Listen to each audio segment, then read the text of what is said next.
একটা জরিপ যখন বের হয় তার ফাইন্ডিংস নিয়ে আলাপ আলোচনা হয়, কিন্তু সেটা কিভাবে জরিপটা করা হয়েছে, কোন মেকানিজমে করা হয়েছে, কোন কোন পদ্ধতিতে এটা এগিয়েছে, সেটা নিয়ে অনেকগুলো কোয়েশ্চেনের অবকাশ কিন্তু থাকে। যেহেতু জরিপ নিয়ে আপনি প্রশ্নটা করেছেন, সেহেতু এই জরিপ প্রসঙ্গেও কোন মেকানিজম, কোন মেথড ফলো করা হয়েছে সেই ক্রিটিকের সুযোগটা আছে। যেহেতু আমরা সেই সুযোগটা পাচ্ছি না, আবার যেহেতু আমি জরিপ সংশ্লিষ্ট না, সেহেতু হয়তো আমরা বলতে পারছি না, হয়তো আগামীতে কেউ এই বিষয়টা বের করবেন। কিন্তু আমি আপনাকে জরিপ সম্পর্কে ক্রিটিক্যালি এঙ্গেজ করার জন্য আমি একটা তথ্য দিয়ে আপনাকে হেল্প করি। 2024 সালের ডামি ইলেকশনের পূর্বে 2023 সালে IRI নামক একটি প্রতিষ্ঠান আছে, US বেসড, তারা একটা জরিপ করেছিল, till the disposal of the matter in the international crimes tribunal.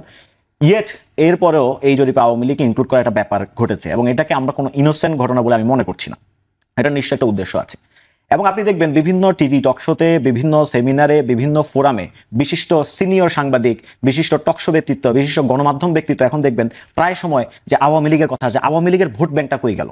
এই জরিপগুলোর উদ্দেশ্য এটাই, কিন্তু আওয়ামী লীগের ভোট ব্যাংকটা কই গেল। এখন আমি আপনাকে স্পষ্টভাবে বলি যে এইটার একটা প্রিসাপোজিশন আছে। আওয়ামী লীগের ভোট ব্যাংক ধারণা করাটা, আওয়ামী লীগের ভোট ব্যাংক কল্পনা করা একটা প্রিসাপোজিশন হচ্ছে Awami League is always constant Bangladeshi politics. বাংলাদেশের পলিটিক্সে আওয়ামী লীগ সবসময় ধ্রুবক, এবং একটা fixed voter, fixed percentage of people সবসময় আওয়ামী লীগকে সমর্থন করে। এইটা একটা প্রিসাপোজিশন। এটা মেনে নিয়ে কিন্তু এই জিনিসটা আগায় যে আওয়ামী লীগের ভোট ব্যাংক বিষয়টা, যেটা এখন ইদানিং টেলিভিশন টকশোতে বিশিষ্ট সিনিয়র সাংবাদিকবৃন্দ, বিশিষ্ট টকশো ব্যক্তিত্ব, বিশিষ্ট মিডিয়া ব্যক্তিত্ব এবং বিভিন্ন দেশি বিদেশি এনজিওগুলো বারবার উপস্থাপন করার চেষ্টা করে, এইটার একটা প্রিসাপোজিশন হচ্ছে আওয়ামী লীগ এবং এর ভোটাররা সবসময় কনস্ট্যান্ট। আওয়ামী লীগ বাংলাদেশের রাজনীতিতে সবসময় ধ্রুবক, তাকে কখনো টাচ করা যাবে না, সে সবসময় থাকবে, এবং তার একটা ফিক্সড ভোটার আছে।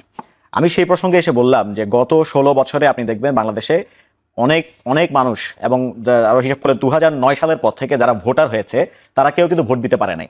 স্বাধীনভাবে স্বেচ্ছায় নিজের ইচ্ছা শক্তি প্রয়োগ করে তারা ভোট কেন্দ্রে যেতে পারে না, ভোটও দিতে পারে নাই।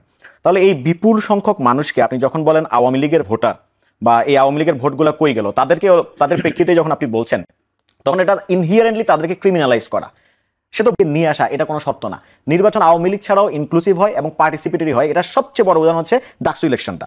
আরেকটা কথা যদি আমি বলি যে যে জরিপের কথা আপনি বললেন, এরকম আরেকটা জরিপ আসছে, সেখানে বলা হচ্ছে, প্রসঙ্গক্রমে আমি বলে ফেলি, আমি যখন জরিপের কথা বলছিলাম তখন আপনি বলছিলেন যে এই জরিপের নানা মেথডে কি মেথডে করেছে সে বিষয়ে প্রশ্ন আছে, কিন্তু ডাকসু ইলেকশনের দিকে যদি আমরা তাকাই, সেখানেও তো আমরা দেখি যে এনসিপি সমর্থিত যে বাকশাস প্যানেল, সেখানেও আপনাদের ভরাডুবি হয়েছে।